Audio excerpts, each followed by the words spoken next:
নমস্কার বন্ধুরা, সুজাতাস কিচেনে আপনাদের সবাইকে স্বাগত। তো আজকে আবার একটা নতুন রেসিপি নিয়ে এসেছি, সেটা হচ্ছে সবজি দিয়ে ইলিশ মাছের পাতলা ঝোল। এই গরমে সবজি দিয়ে ইলিশ মাছের পাতলা ঝোলটা কিভাবে বানাবো চলুন একবার দেখিয়ে দিই। সবজি দিয়ে ইলিশ মাছের ঝোল বানানোর জন্য এখানে নিয়েছি 3 পোয়া সাইজের একটা ইলিশ মাছকে ভালো করে কেটে ধুয়ে রাখা আছে। সবজির মধ্যে এখানে নিয়েছি আলু, কাঁকরোল, সাথে আছে ডাঁটা, আর আছে 3 রকম সবজি হয়েছে বলে নিয়েছি 1 টুকরো মূলো, সাথে আছে 5-6টে কাঁচা লঙ্কা। প্রথমে ইলিশ মাছগুলো হালকা একটু মেখে নেব। তার জন্য অল্প করে নুন, অল্প হলুদ,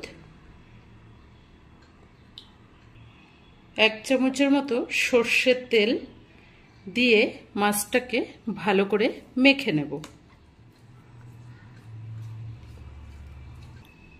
নুন, হলুদ, তেল দিয়ে মাছটাকে একটু মেখে রাখলাম, তাহলে মাছের গায়ে নুনটা ভালো করে ঢুকবে। কড়াই গরম করে দিয়েছি এতে 2 চামচের মতো সর্ষের তেল। যেহেতু এটা একটু পাতলা ঝোল করব, সর্ষের তেলটা একদমই অল্প করে দিয়েছি। তো তেলটা এবার ভালো করে গরম হয়ে গেছে। দিয়ে দেব এতে ফোড়নে কিছুটা কালো জিরে,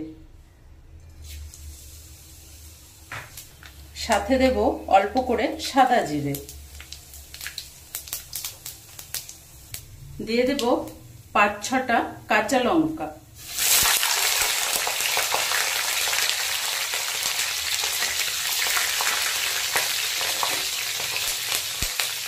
দিয়ে দেবো এবার আলুগুলো,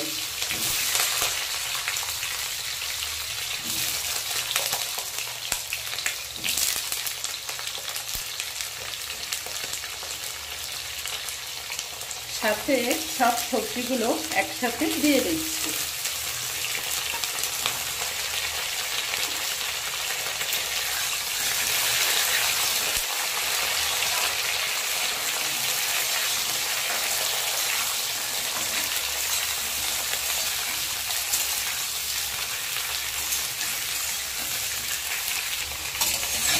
সবজিটা এদিকে ভাজতে ভাজতে এবার একটা মশলা রেডি করে নেব।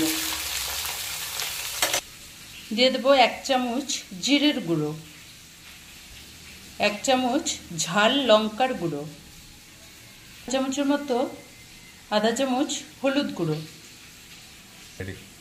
দিয়ে দেবো অল্প করে নুন, দিয়ে দেবো মশলাগুলোর মধ্যে অল্প করে জল। জলটা দিয়ে, যেহেতু এটা গুঁড়ো মশলা, ভালো করে একটু গুলে নেব।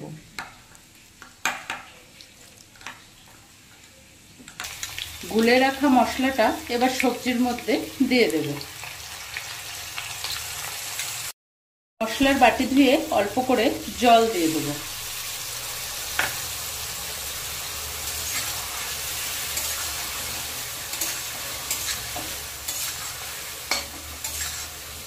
ঝালটা যে যেরকম ঝাল খান, ঝালটা আপনাদের পছন্দ মতো দেবেন। আমি একটু ঝালটা বেশি খাই, তো আমরা ঝাল বেশি খাই বলে একটু ঝালটা বেশি দিলাম। এবার একটু কিছুক্ষণ ঢেকে রাখবো। কিছুক্ষণ মশলাটা দেওয়ার পরে ঢেকে রেখেছিলাম।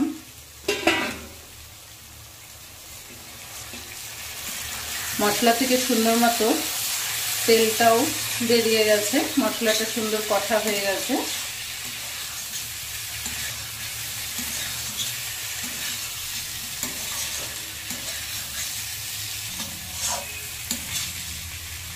মশলাটা ভালো করে কষে গেছে।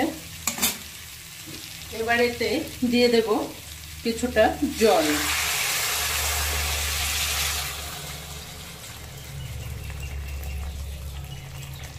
ঝোলটা দেওয়ার পরে একটু এবার ঢেকে রাখবো, ঝোলটা যেন ভালো করে ফুটে আসে।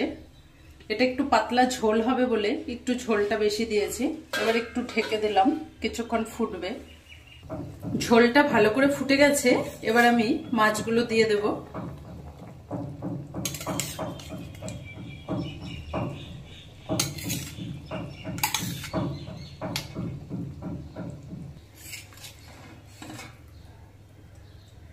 মাছটা দিয়ে এবার ভালো করে কিছুক্ষণ ফোটাবো। মাছটা দেওয়ার পরে কিছুক্ষণ ঢেকে রেখেছিলাম, তো ঝোলটা সুন্দর হয়েও গেছে। এভাবে একবার আপনারাও সবজি দিয়ে ইলিশ মাছের ঝোল বানিয়ে খেয়ে দেখবেন, খুব টেস্ট হয়। তো এখন রান্নাটা একদম রেডি। তো এবার গ্যাসটা অফ করে দিলাম।